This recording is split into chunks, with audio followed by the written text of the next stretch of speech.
Welcome to another video. Today we'll be taking a look at a very commonly used and popular option trading strategy, namely straddles.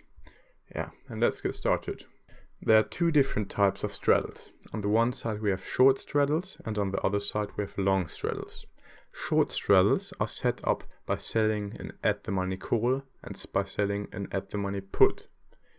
And the setup of a long straddle is basically the same, with the only difference being that you buy the two options instead of selling them.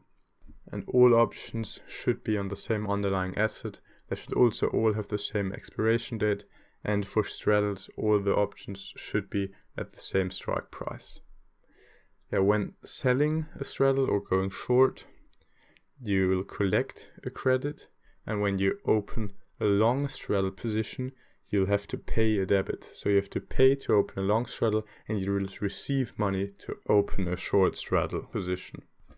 Now let us take a closer look at short and long straddles.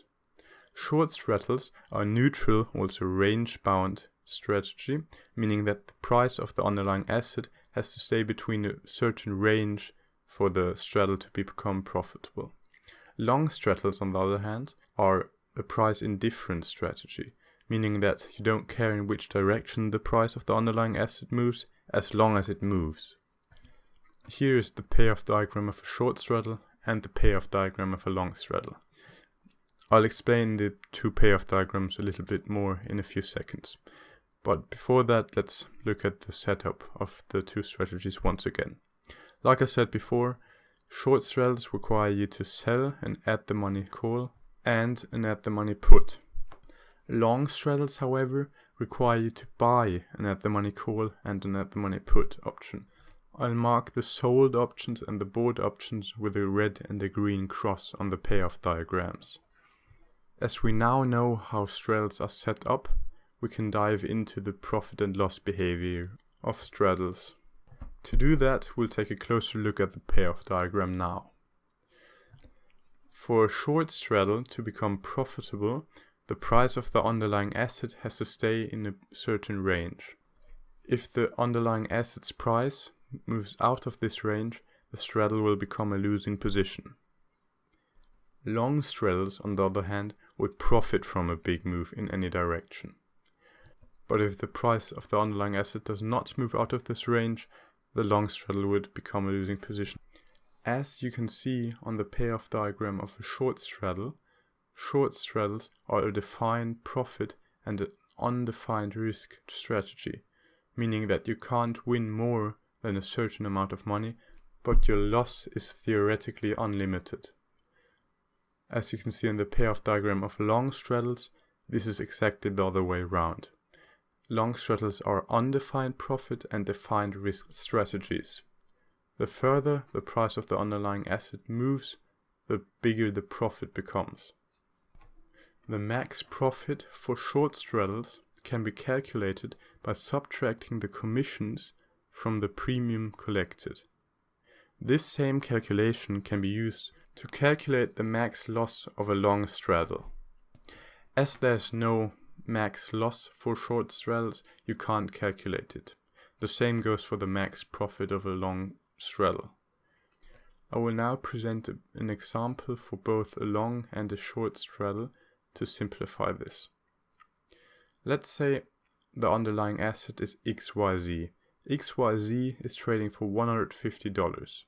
The XYZ 150 call option is trading for around $4.9, and the XYZ 150 put option is trading for around $5.1. If you sell these two options to create a short straddle, the net credit collected will be around $10. This means that the max profit for this short straddle is $1,000 minus commissions. This is because you have to multiply the net credit by 100 for each contract, because one standard option contract controls 100 shares of stock. If we buy the exact same straddle, the max loss for that straddle would also be $1,000. Now the only thing left calculating are the two break-even points. These are very important as well. To calculate the break-even point, all you have to do is add or subtract the net credit or debit, depending on if you sell or buy the straddle, to the strike price. Let's do this with our example straddle. For our example straddle, the strike price we chose was 150, so all we have to do is add $10 to that to find out what the upper break-even point is. So the upper break-even point is $160 and the lower break-even point is $140. As you hopefully can see, the credit collected will push out the break-even points so that the stock or underlying asset has room to move in. This is good for short straddles, but rather bad for long straddles. Now I'll present what market assumption you should have when trading short or long straddles. As we discussed earlier, short and long straddles are both neutral strategies. But a big difference is that short straddles are range-bound strategies and long straddles are price-indifferent strategies.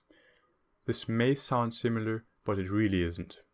Short straddles profit from small moves, and long straddles profit from very big moves in the underlying asset's price.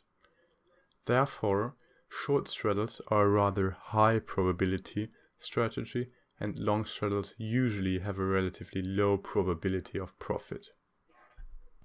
I marked the profitable zones on the two payoff diagrams below so that you can see what I mean with this. The more the options cost, the further out the break-even points will be. This is good for short straddles but bad for long straddles, because the underlying asset's price has to move more. Now let us take a look at the Greeks. Greeks are very important when trading options.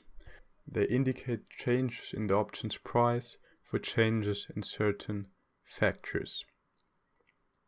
This table indicates how different option positions react to changes in the different factors.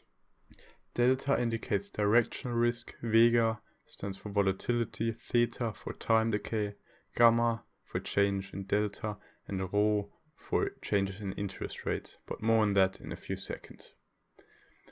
As short straddles consist of a short call and a short put, the two last rows are relevant for short straddles.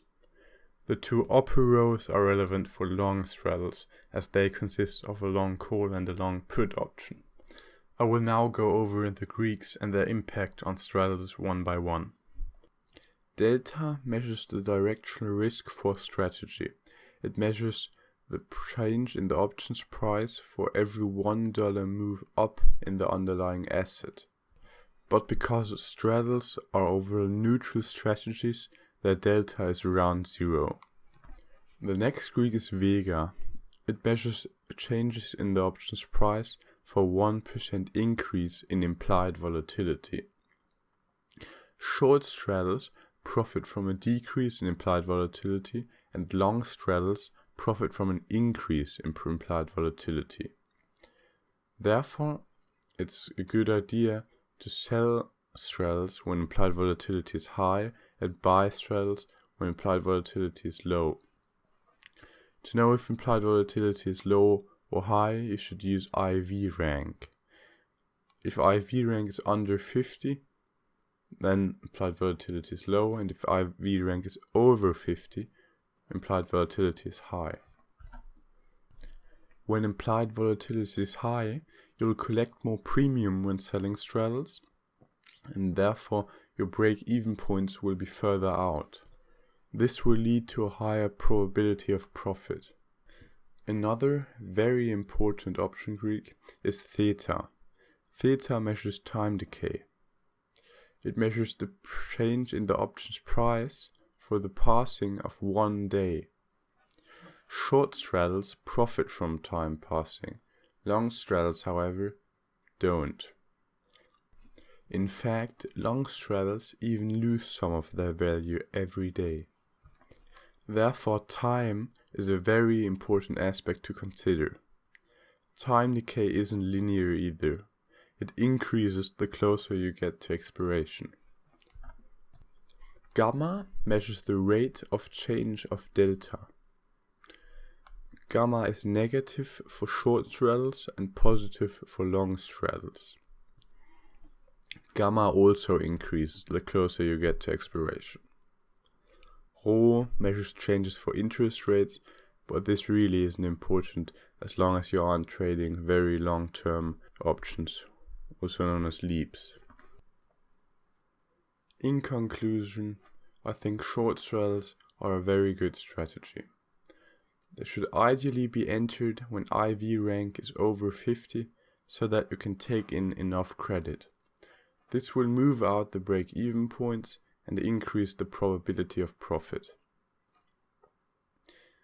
I would also recommend taking profit at around 50% of max profit, as the max profit will rarely be achieved, because to achieve max profit, the underlying asset's price has to be exactly at the strike price. A good time frame to open short straddles is 30 to 45 days before expiration. This will allow you to take best advantage of time decay. But note that short straddles are relatively capital intensive because they are an undefined risk strategy. Long straddles can also be good for big moves, for example for announcements or events. But optimally you should enter them when IV rank is under 50 so that they don't cost you too much. But honestly, I don't really have too much experience with long straddles, therefore I can't really recommend too many things for them.